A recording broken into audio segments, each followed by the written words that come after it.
So, hello everybody, here I'm back. I said I was not going to do an unboxing of Descent, Journeys in the Dark, but I lied because I've decided to do an unboxing. So I've removed the shrink wrap because a lot of people always feel it's terrible to watch me remove stuff from shrink. So the box is quite tight, which I like. So let's see, first of all we have the normal Fantasy Flight games, and let's buy more games and let's not help people with a gaming addiction by showing them our really lovely catalogue. We have the rules of play. So these kind of clock in at 23 pages plus I guess a quick start piece of information what to do when. Then we have the quest guide, and as I was saying earlier, the game is played in acts. So this is Act 1, Heirs of Blood, Heirs of Blood. So this contains the games that you play and how you play them, and I have to say the art is stunning and I like it very much. I mean, seriously, beautiful. And here we have Heirs of Blood Act 2, and this woman seems to be a vampire of sorts. Here we have a little leaflet about the Road of Legend, which is the app, and I'm going to push this back a little, which is the app on Steam that you can use to play this game solo or cooperatively without a dungeon master. And here we've got the meat, I guess. These are the tiles and tokens and villagers. These are lieutenant tokens, search tokens. I'm just gonna put this to one side. We will again. Here we've got the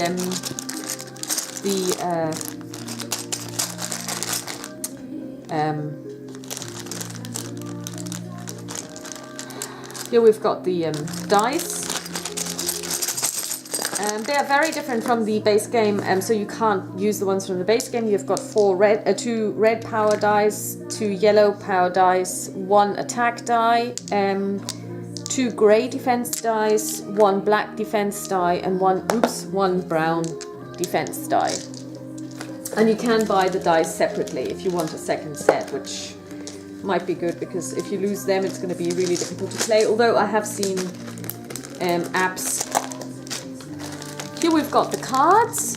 Like I said, it's a card driven game, and the format is the same as the cards you would get with Eldritch Horror, for example. You've got the small cards, so here we've got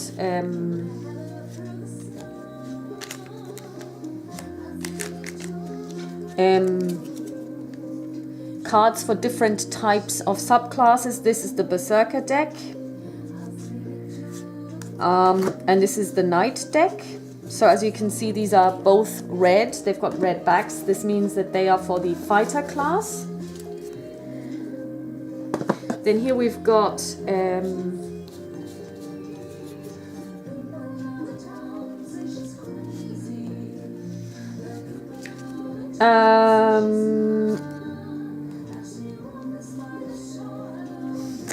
I'm not quite sure what these are because they are double-sided, so I'll put these to one side. I have no idea what these are because they are actually double-sided. I don't know what this is about, so I'm going to put them away. Here we've got the equipment cards that you can buy. And you can see, I don't know if you can see it, down here you've got Act 1. You can see maybe the 1 down here, the Roman numeral 1. And here you've got the Roman numeral 2 down here. So this is the more powerful deck. And this is the less powerful deck. And they all have a value up here. So let's say this one is 100 gold. So you can buy these for 100 gold or more, depending on what they are. Next up we have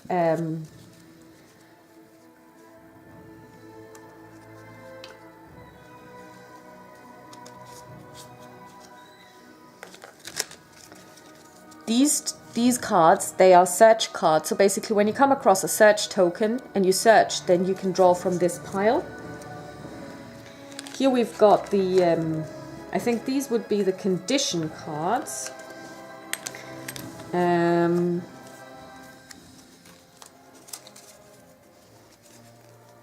So this is probably immobilize. Yes, an immobilize card. So you can have this condition. You can have the stunned condition, when somebody whacks you over the head. And this looks like diseased. And last but not least, poisoned.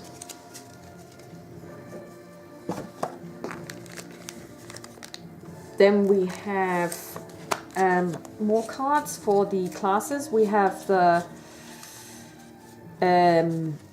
magician class, I guess, the necromancer class, and the rune master class. So this would be for the magic user. Then we have the green class, as I call them. These are the people who can do basically outdoorsy stuff: trappers, trackers, hunters, the thief, and the wildlander. And lastly, we have the healer class. And here we've got the disciples,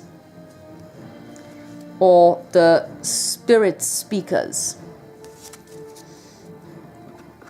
So these would be our class cards.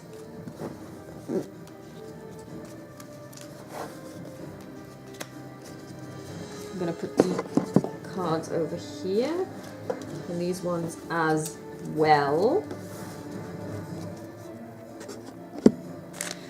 Here we have the Overlord cards, which I won't be using. So this is the basic deck, 0 point cards. So these would be for the very first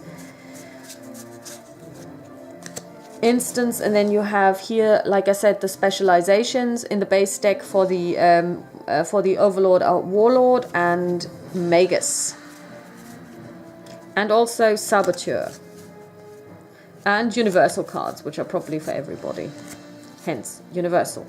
Here you've got the so-called travel deck. Now this is quite interesting because I don't know if I can actually show you this, but there seems to be somewhere here a card. It's like a map.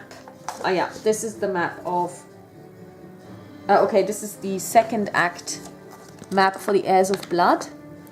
And basically when you travel around this map in your head, essentially. You don't move your little miniatures around here.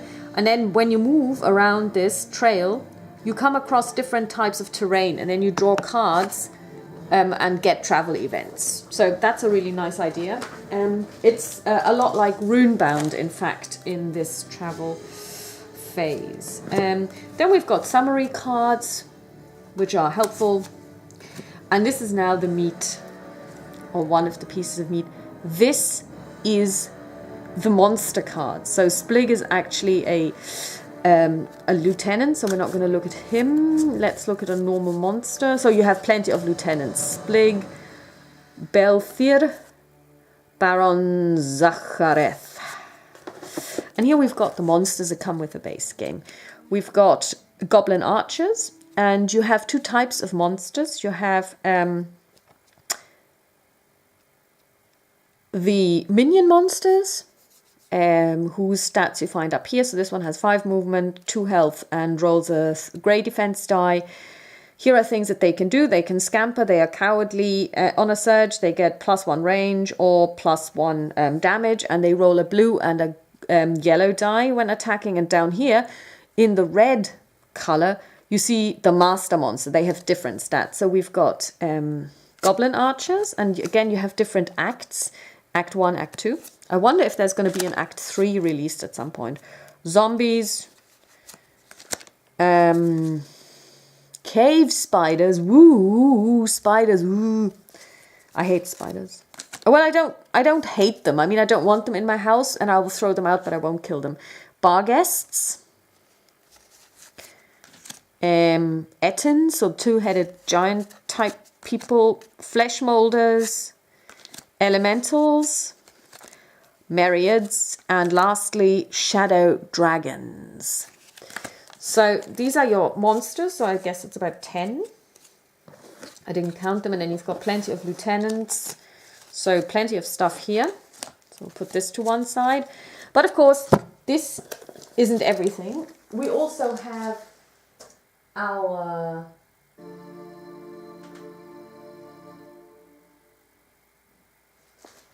heroes, and they also come in the form of cards.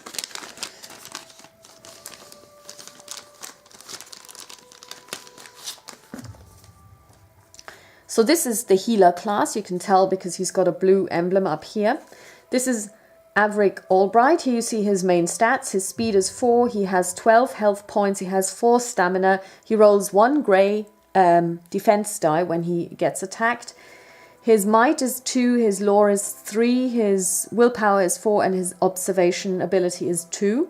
He has a hero ability which allows him that each hero within 3 spaces of this hero, including himself, gain on a surge, recover 1 heart on all attack rolls. This is a really powerful ability. So this is a really archetypal healer. He also has the heroic feat that as an action he can roll 2 red power dice. Each hero within 3 spaces of you, including yourself, may recover hearts equal to the number of hearts rolled. Now these ones only happen, this heroic feat can only be invoked once per encounter. Once you've invoked this, in order to show that it's not available anymore, you can turn around the card, you flip it over, and then you basically still have his stats and his normal hero ability, but his heroic feat is no longer there. We also have a female healer, Ashrian.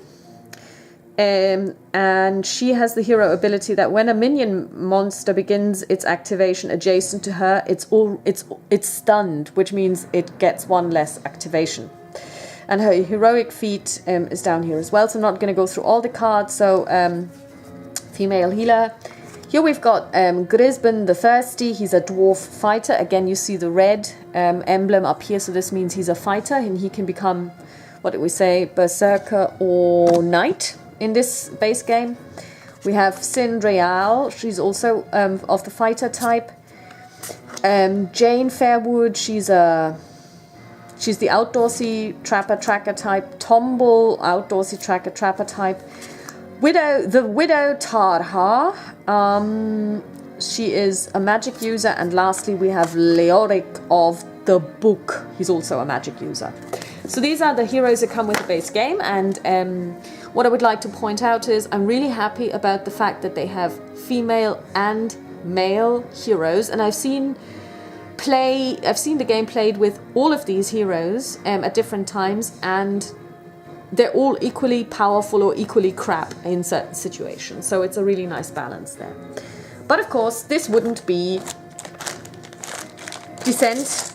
Oh yeah, and here you've got standees for the doors. So we're going to put these to one side. This wouldn't be Descent if we didn't have miniatures. And now the miniatures are not in the box, so at least not at first sight. Let's take a look at the box. Look at this box inset. It sucks. But this is my complaint that I always have with Fantasy Flight games. So I hope that when I lift this out, I will see the miniatures. And indeed I do. Here's a bag of minis. Now let's take a look at them.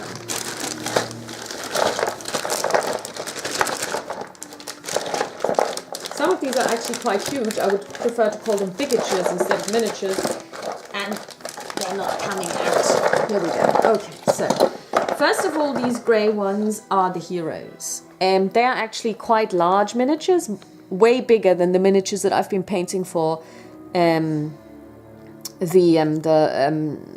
Hobbit SBG. So I will probably paint them, and it shouldn't be too difficult because they're actually quite huge. So here we've got our heroes. 1, 2, 3, 4, 5, 6, 7, 8. And then we've got the monsters. This is the elemental the minion. The minion is the tan elemental, is the tan monster, and the red monster is the master monster. That's the same for every single one we've got there. These are the Ettins, two-headed I guess two-headed giant guys. There's a second Etin master. The bar guests, they are like lion types that are partly dead and decayed. So here we've got 1, 2, 3, 4 of these. So 3 minions and 1 master. The spiders, they look really spidery, yeah. So we've got 1, 2, 3, 4 spiders, 4 minion spiders and 1 master spider. We've got a Meriod master monster, so that's a tentacle thing from the deep. And his minion. These are flesh molders. They basically can mold their flesh, and you see this one has 1 hand here, 1 hand there, and he's molding something up there, and there's a 3rd hand coming out of here, so he's actually making himself look like something else. So we've got 1, 2, 3 of those. 4 of those actually. And then we've got zombies. 1, 2, 3, 4, 5. Then we've got the shadow dragon, and I've also got another monster group, and that is skeleton archers, and I don't recall seeing their card. Might have to write to the guys and say I'm missing a monster card here. Let's see. Splig, Belthir, Lord Pharaoh, blah, blah, blah, blah, blah. Blah, blah, blah, blah, blah, blah, blah, blah, blah. Shadow Dragon, Myriad, Elemental, Flesh Molder, Etten, Barghest, Cave Spider, Zombie, Goblin. Oh no, sorry, those are the Goblin Archers. They're not Skeletal Archers. Sorry, my bad. Yes, of course, there are. The card is here. So that's what's in the box. So it's a big box with loads of stuff in it. I believe it's probably fewer monsters than you would have gotten with the original base game. I recall, getting so many monsters. But again, I mean, just because you have plenty of miniatures doesn't mean that there's a lot of game in there. So I would say that don't get...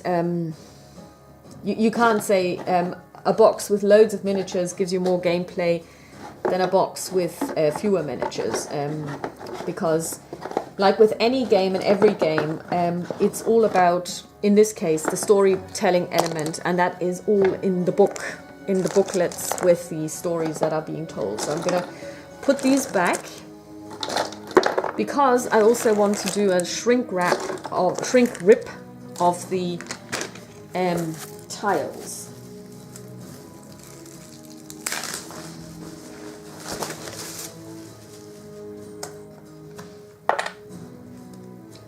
So as you can see, the tiles, I don't know if you can make it out, they are numbered. So this one is 25A, and then basically when you put it together, it tells you, okay, use 25A and connect it to 24A. So these are outdoor tiles, and they're double-sided. So here you've got the inside and you've got the outside tiles, so that's really good. And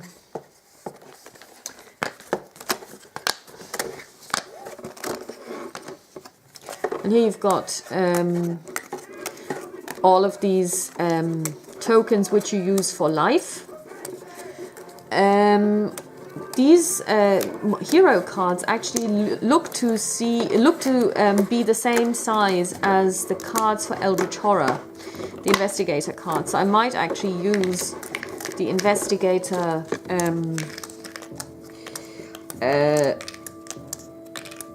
trays that I got off of